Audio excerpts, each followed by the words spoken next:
Bayangin deh suara mesin V8, getaran yang terasa sampai ke tulang, raungan yang bikin jantung berdebar, garang, bertenaga, siap melibas aspal kapan saja.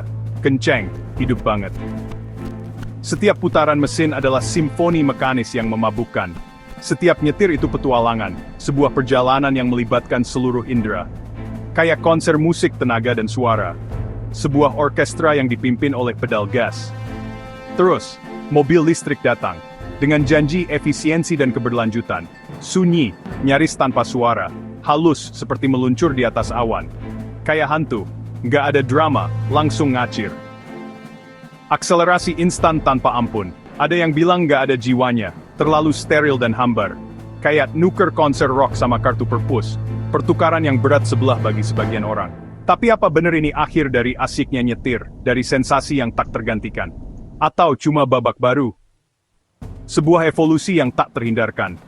Kita lagi di persimpangan nih, di titik balik sejarah otomotif. Lagu terakhir bensin lawan paginya mobil listrik yang senyap. Sebuah kontras yang mencolok. Yuk, kita lihat lagi masa-masa jaya dulu. Saat mobil adalah simbol kebebasan dan petualangan.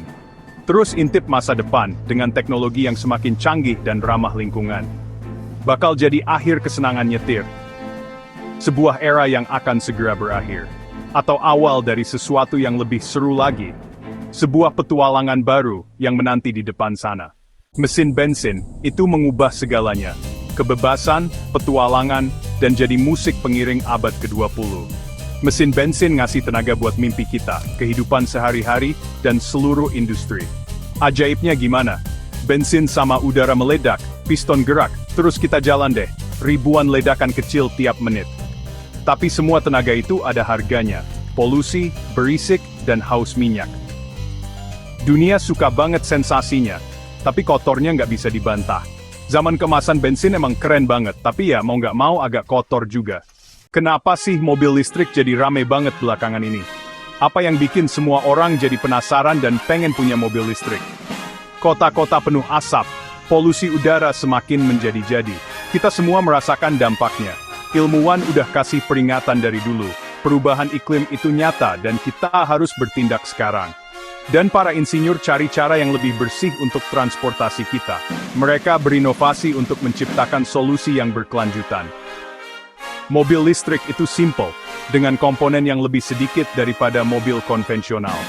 Baterai gede kasih tenaga ke motor listriknya, jadi nggak perlu pembakaran internal. Terus kita meluncur dengan halus dan tanpa suara. Nggak ada ledakan di dalam mesin, nggak ada gigi yang perlu dipindah-pindah. Cuma efisien dan senyap, mengurangi polusi suara di sekitar kita. Keuntungannya? Banyak banget. Nggak ada knalpot yang mengeluarkan gas beracun, nggak ada asap yang bikin sesak napas, dan jalannya sunyi senyap, nggak berisik kayak mobil biasa. Saking sunyinya, sampai butuh suara buatan biar pejalan kaki sadar ada mobil lewat. Dan performanya, jangan salah, tenaganya langsung keluar begitu pedal diinjak. Nggak pakai nunggu turbo spooling atau oper gigi, langsung ngacir kenceng dalam sekejap.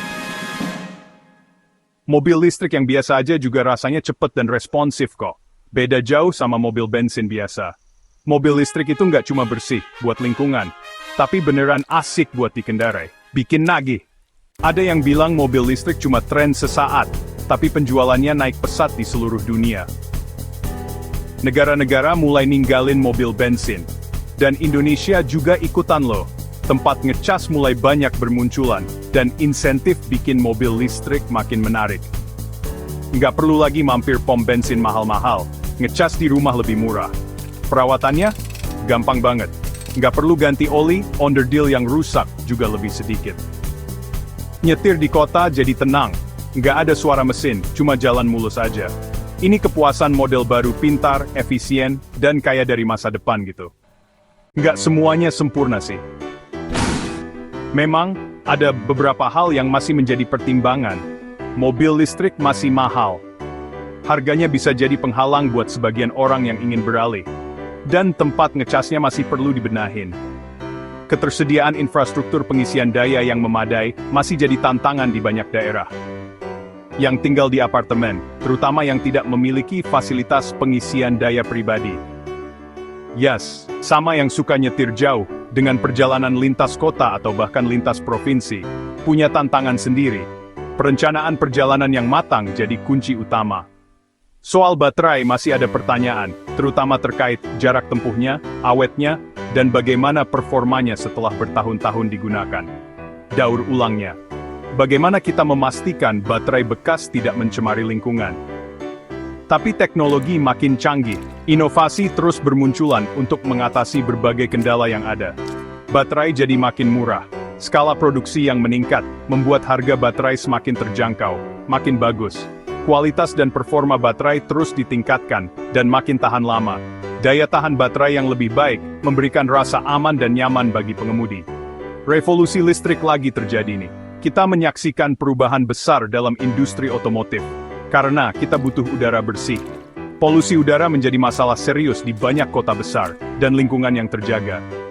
Kita punya tanggung jawab untuk melindungi bumi bagi generasi mendatang.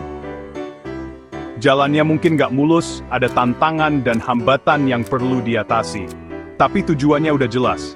Masa depan transportasi yang berkelanjutan dan ramah lingkungan.